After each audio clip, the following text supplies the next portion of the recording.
My sister Callista stood up at my 7-year-old daughter's funeral, clinked her champagne glass against the microphone, and announced her engagement while my baby girl's casket sat 10 feet away. The sound of that glass hitting the metal made everyone in the funeral home turn their heads. She was wearing the black Versace dress she'd bought for her promotion celebration last year, the one that cost more than my monthly mortgage payment. Her perfectly manicured fingers wrapped around that champagne flute like she was at a cocktail party, not standing next to my daughter's body. "I know this is a difficult day," she said, her voice carrying that fake sweetness she used with her pharmaceutical clients. "But Preston and I wanted to share something that might bring a little light to this darkness. We've set our wedding date for June 15th. My mother actually gasped with delight. My own mother, Gloria, who had held Emma's hand through countless hospital visits, clasped her hands together like Callista had just announced the second coming. "Finally, some good news in this family," she said, loud enough for everyone to hear. My Uncle John, the man who never missed an opportunity to share his wisdom about life, started clapping, at my daughter's funeral. "Life goes on," Uncle John declared, his booming voice filling the room. "Emma would want us to celebrate life, not mourn death." Other relatives joined in, creating this surreal scene of applause next to my child's casket. Emma's favorite stuffed rabbit, Mr. Hoppy, sat propped against the flowers, his button eyes seeming to stare at the spectacle in disbelief. I stood there frozen, my hands gripping the pew in front of me so hard my knuckles went white. This couldn't be real. My baby girl had been gone for only 4 days. 4 days since I'd found her in her princess bed, her skin cold, her lips blue, her little hand still clutching the paintbrush she'd been using the night before. And here was my sister, my own blood, turning Emma's funeral into her personal engagement announcement party. But then something happened that changed everything. My 8-year-old nephew, Brody, who'd been standing quietly beside his father, my brother Devin, walked slowly toward Callista. He was wearing the little black suit we'd bought him yesterday, the one he'd cried about because he said Emma would hate seeing him so fancy. His small hand reached up and tugged on Callista's expensive dress. "Aunt Callista," Brody said, his voice clear and innocent in the sudden quiet, "should I tell everyone what you did to Cousin Emma's medicine?" The champagne glass slipped from Callista's hand, shattering on the funeral home's marble floor. The sound echoed through the room like a gunshot. Her face went from that fake smile to sheet white in less than a second. Preston, her fiancé, stepped back from her like she'd suddenly caught fire. "What are you talking about, sweetie?" Callista's voice cracked, but she tried to force that smile back onto her face. Her hand reached for Brody's shoulder, but he stepped away. "The white pills," Brody continued, unaware he was about to destroy everything. "You switched them in Emma's brown bottle. You said it was a game, and I couldn't tell anyone or I'd get in big trouble. My name is Veronica, and I'm 34 years old. Until 4 days ago, I was a single mother to the most beautiful, creative, brave little girl who ever lived. Emma had been my whole world since the day she was born. She came into this life fighting 2 weeks early during a snowstorm that knocked out power to half the city. The nurses said she was impatient to start living, and they were right. Even with her illness, even with all the pain she endured, Emma attacked life with a joy that made everyone around her smile. My sister Callista is 5 years younger than me. Growing up, I protected her from bullies, helped her with homework, held her when her first boyfriend broke her heart. When she got her job in pharmaceutical sales 3 years ago, she celebrated at my house, spinning Emma around the kitchen while they both laughed. She'd been the one who used her connections to get Emma into the clinical trial that had been working miracles, or so I thought. Standing in that funeral home, watching my sister's mask finally crack, watching the truth spill out through an 8-year-old boy's innocent words, I realized that sometimes the people we trust most are the ones capable of the greatest betrayal. 3 weeks before Emma died, she painted her best butterfly ever. She'd been working on it for hours at our kitchen table, her tongue poking out slightly in concentration, the way it always did when she focused hard. The butterfly's wings were brilliant orange and black, a monarch with intricate patterns that seemed impossible for a 7-year-old to create. But Emma wasn't just any 7-year-old. Despite fighting juvenile dermatomyositis for 2 years, she had the spirit of a warrior and the soul of an artist. "Mommy, this one's going to be in a museum someday," she announced, holding up the painting. The afternoon sun streaming through our window made the still wet paint shimmer. "When I'm a famous artist, people will say this is where it all started." I kissed the top of her head, breathing in the strawberry scent of her shampoo. "It's perfect, baby. Just like you." That same evening, Callista arrived with Emma's monthly medication refills. She'd been handling all of Emma's prescriptions for the past 6 months, ever since she'd gotten Emma into the revolutionary clinical trial at Nexus Pharmaceuticals. It was a new immunosuppressant that specifically targeted the inflammation causing Emma's muscle weakness without destroying her entire immune system. The results had been remarkable. Emma could hold her paintbrush steady for the first time in a year. She could run short distances without collapsing. She could hug me tight enough that I could actually feel it. "How's my favorite artist?" Callista asked, breezing into our house with her Louis Vuitton bag and perfectly styled blonde hair. She always looked like she'd stepped out of a magazine, even after a long day of sales calls. "Aunt Callie!" Emma jumped up, something she couldn't have done 2 months ago. "Look at my butterfly." Callista examined the painting with exaggerated interest. "This is absolutely stunning, Emma Bear. You're getting better every day, aren't you?" She glanced at me over Emma's head. "The medication is really working." "Dr. Hendricks says she's their star patient," I told her, organizing the prescription bottles she'd brought. "They want to feature her in the medical journals when the trial concludes. Can you imagine? My baby, helping other kids with the same condition." Callista's smile tightened just slightly. "That's wonderful. Really wonderful." She pulled out Emma's brown prescription bottle, the one for the trial medication. "This one's especially important. Every pill, every day, exactly as prescribed." "I know the drill," I said, laughing. "You've trained us well." Our family dynamic had always been complicated but loving. Our mother, Gloria, lived 20 minutes away and came over every Tuesday to watch Emma while I worked my shift at the hospital. I was a pediatric nurse, which meant I understood Emma's condition better than most parents would, but it also meant I knew exactly how serious it was. Our father had passed 5 years ago from a heart attack, leaving a small life insurance policy that I'd used to help cover Emma's medical expenses. My brother Devin was going through a messy divorce, which is why his son Brody had been spending more time at our house. Emma adored her older cousin. Despite the age gap, Brody was patient with her, playing dolls when she was too weak to do anything else, reading her stories when she was stuck in bed. He'd been there the day Callista brought the medications, playing with Emma in her room while Callista and I talked in the kitchen about wedding plans. "Preston's family wants the reception at their country club?" Callista had said, scrolling through her phone. "It's a bit pretentious, but his mother insists." "Must be nice to have those kinds of problems," I joked, not meanly. I was genuinely happy for her. Callista had worked hard to build her career, and Preston seemed to worship the ground she walked on. "You'll find someone," she said, squeezing my hand. "Once Emma's better, you'll have time to focus on yourself again." That conversation felt like a lifetime ago now. Emma had gone to bed that night excited about her art class the next day. She'd been getting stronger, more vibrant, more like the child she was before the disease tried to steal her childhood. The clinical trial was supposed to save her life. The medicine in that brown bottle was supposed to be her miracle. I trusted my sister completely. She'd used her pharmaceutical connections to get Emma into a trial with only 50 spots nationwide. She'd handled the insurance paperwork, the prescription refills, the communication with the drug company.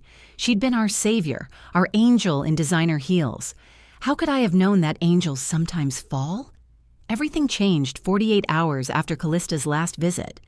Emma woke up screaming at 3 in the morning, clutching her stomach.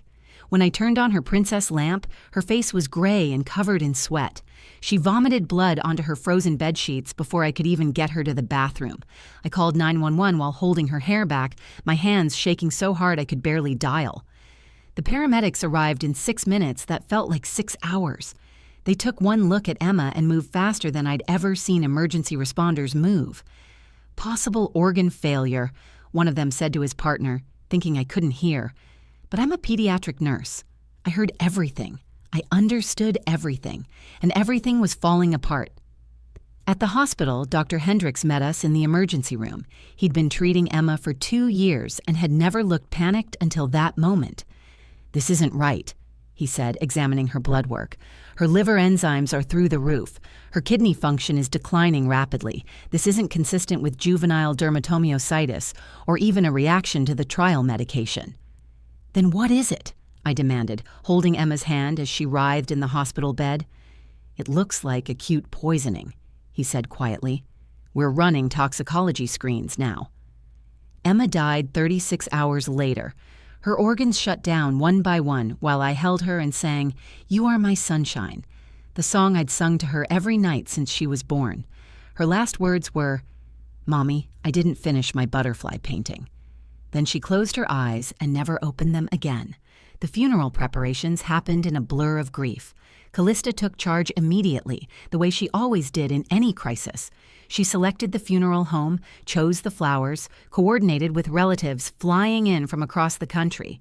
I could barely function, moving through the days like a ghost myself. My mother kept bringing me food I couldn't eat. Devin handled the insurance paperwork.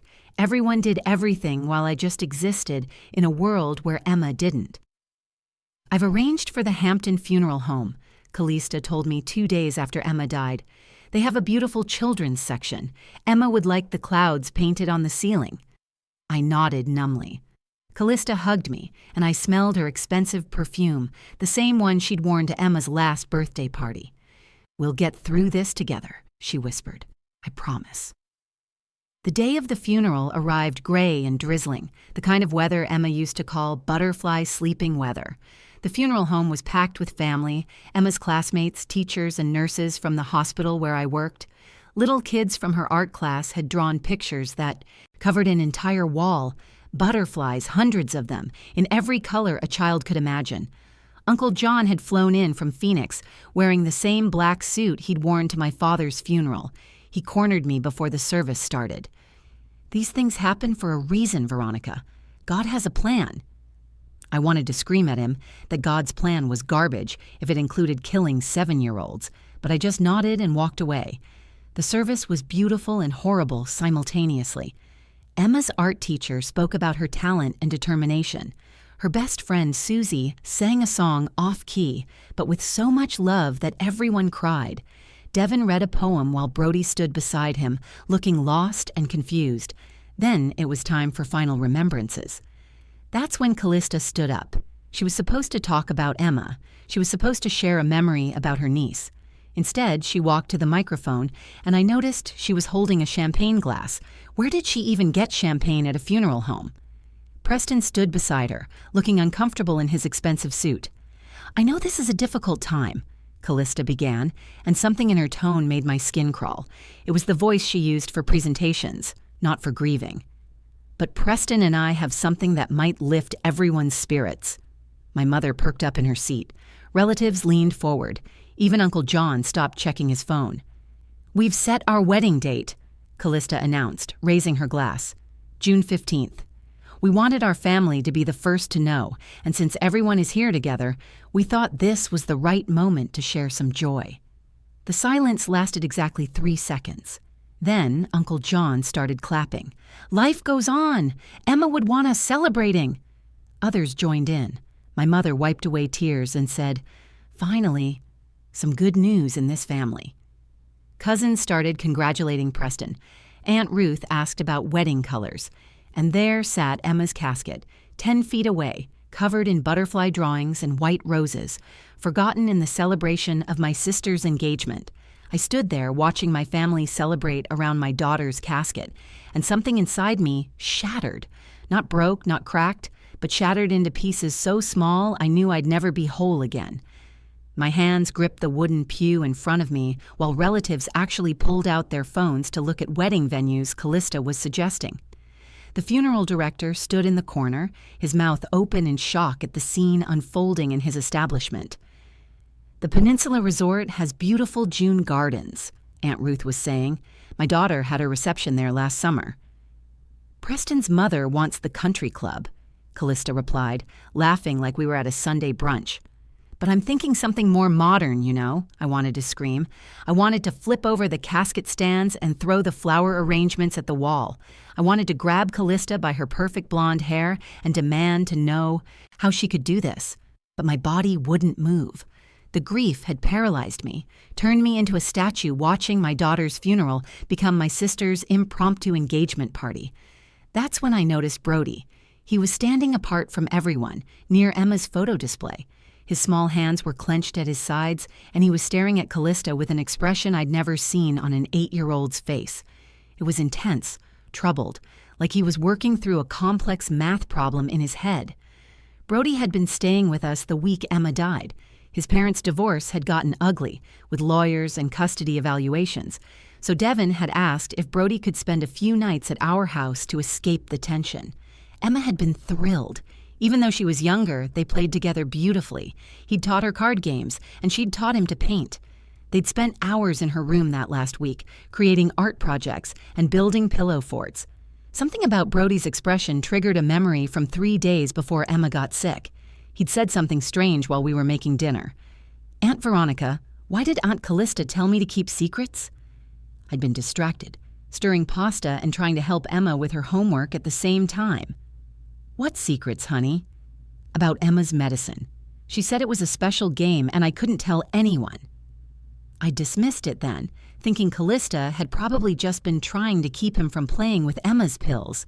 Kids were curious about everything, and Emma's medication routine was extensive. But now, watching Brody stare at Callista with that troubled expression, the conversation took on a different meaning. The celebration continued around me. Preston was showing Uncle John his Rolex, probably explaining how much it cost. My mother and Callista were scrolling through Pinterest, looking at wedding dresses. The funeral director had given up trying to maintain decorum and retreated to his office. And Emma's casket sat there, ignored, like she'd already been forgotten. Brody moved then. He walked slowly across the room, weaving between relatives who didn't notice him. His father was deep in conversation with a cousin about cryptocurrency. His grandmother was examining Callista's engagement ring.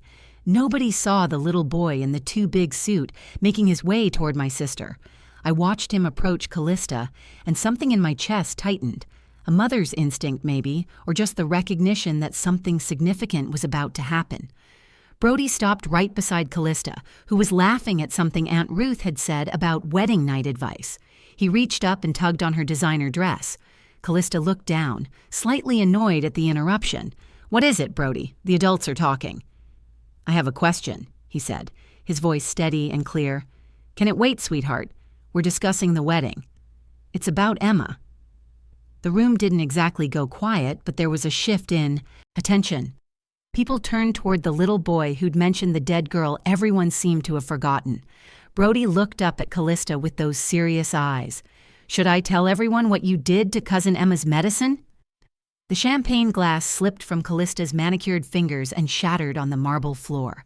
The sound echoed through the funeral home like a bomb going off. Every conversation stopped. Every head turned. Preston stepped back from Callista like she'd suddenly become radioactive. Callista's face transformed from celebration to terror in an instant. Her perfectly applied makeup couldn't hide the way all the blood drained from her cheeks. Her mouth opened and closed like a fish gasping for air. "What do you mean, sweetie?"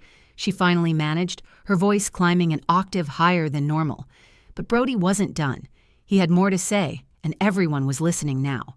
Brody stood there in his little black suit, completely unaware that he was about to destroy everything. His innocent eyes looked up at Callista, waiting for an answer to his question. The entire funeral home had gone silent except for the sound of champagne dripping onto the marble floor from the shattered glass. "The white pills," Brody continued, his voice carrying through the room with devastating clarity. "When you visited last week, you went into Emma's room with her medicine bag. You took the pills out of the brown bottle and put different white ones in. You told me it was a grown-up game and I'd get in big trouble if I told anyone. But Emma's gone now, so the game is over, right?" Preston physically backed away from Callista, his face cycling through confusion, disbelief, and horror. "Callista, what is he talking about?"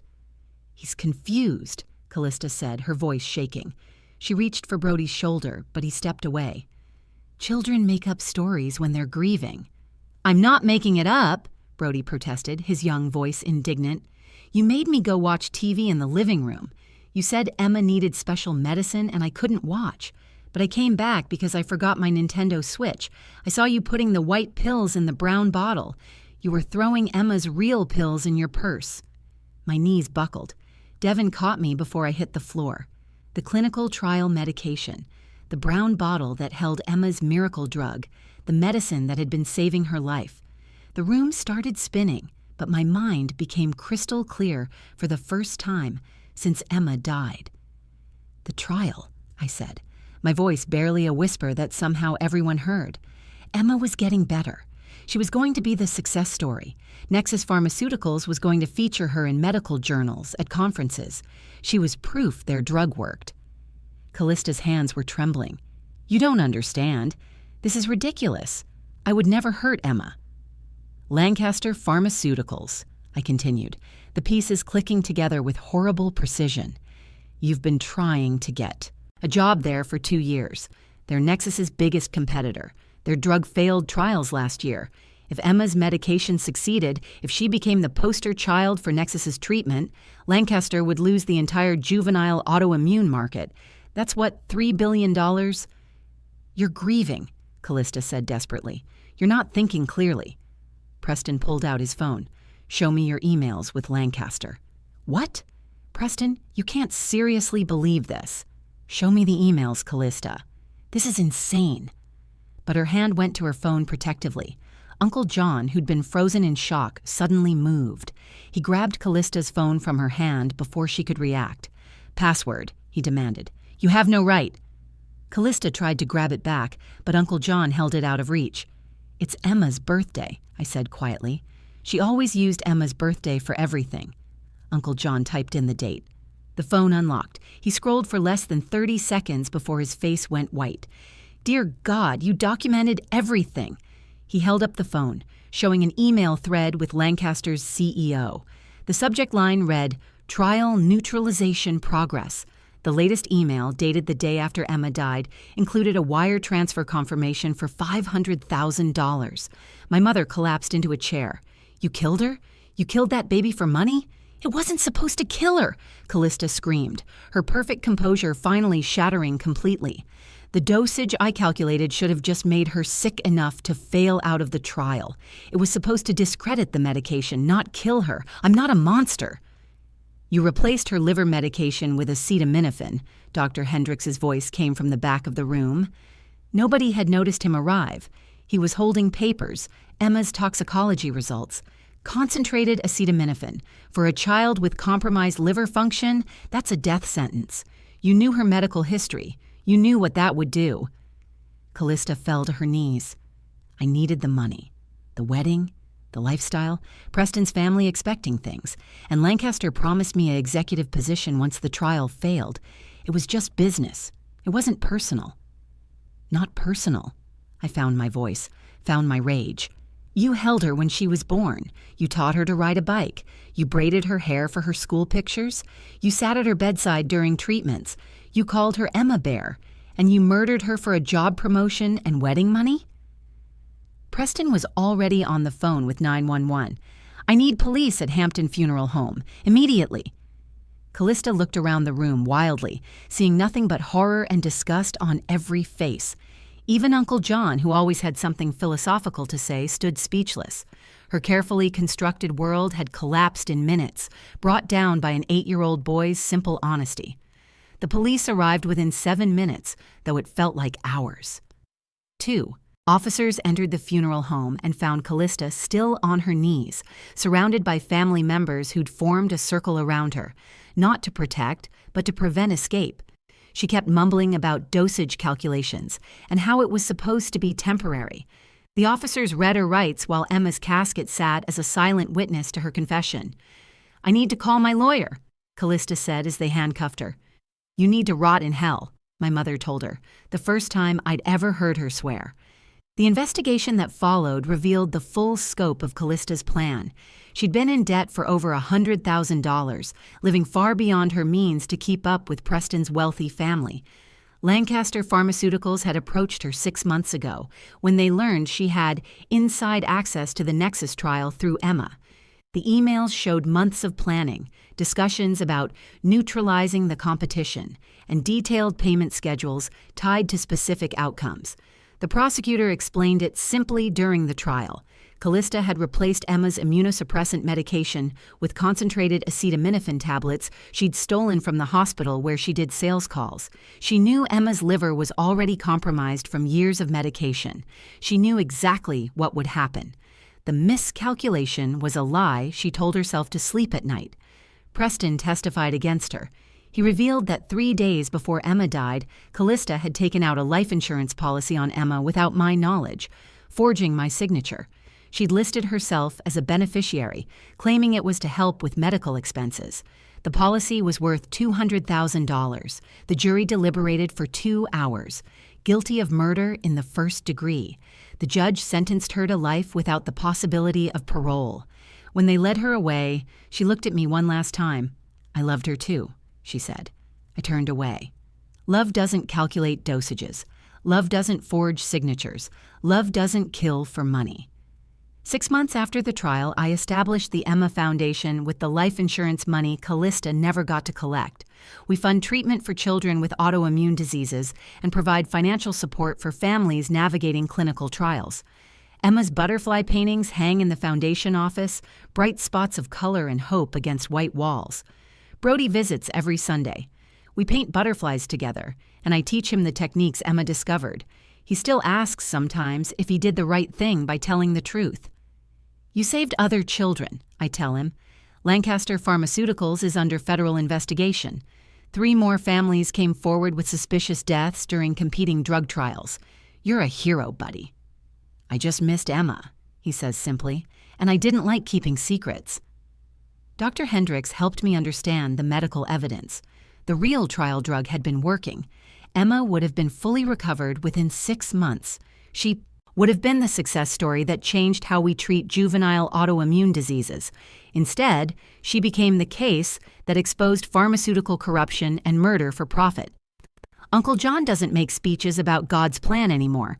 He sends a check to the foundation every month with a note, "For Emma's butterflies." My mother volunteers at the foundation, organizing fundraisers with the energy she once reserved for family gossip. Preston donated his entire settlement from breaking off the engagement to the foundation. He attached a note, "I'm sorry I didn't see who she really was." The foundation has helped 73 children access treatment in its first year. Each family receives a butterfly pin, designed from Emma's last painting, the one she didn't get to finish. I completed it myself, following the sketches she'd left behind. It's a monarch butterfly, wings spread wide, rising toward the sun. Yesterday, a mother called to thank us for saving her daughter's life. The foundation had covered her experimental treatment costs when insurance refused.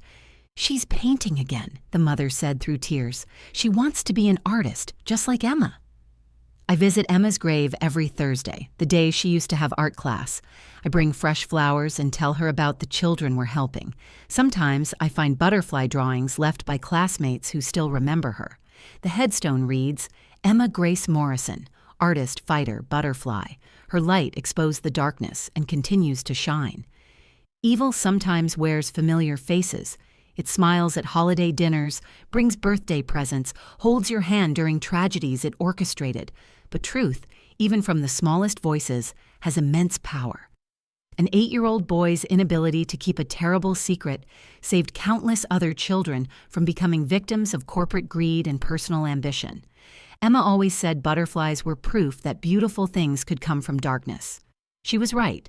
Her death exposed a killer, brought down a pharmaceutical conspiracy, and created a foundation that saves lives. She became the butterfly she always painted, transforming something ugly into something beautiful, something temporary into something eternal. Thank you for watching this story. If it touched you, please like this video and share it with others who need to hear it. Your support helps these important stories reach more people. Please comment below with your thoughts and subscribe to our channel for more powerful true stories that remind us that justice and truth always find a way. Remember, sometimes the smallest voices speak the loudest truths.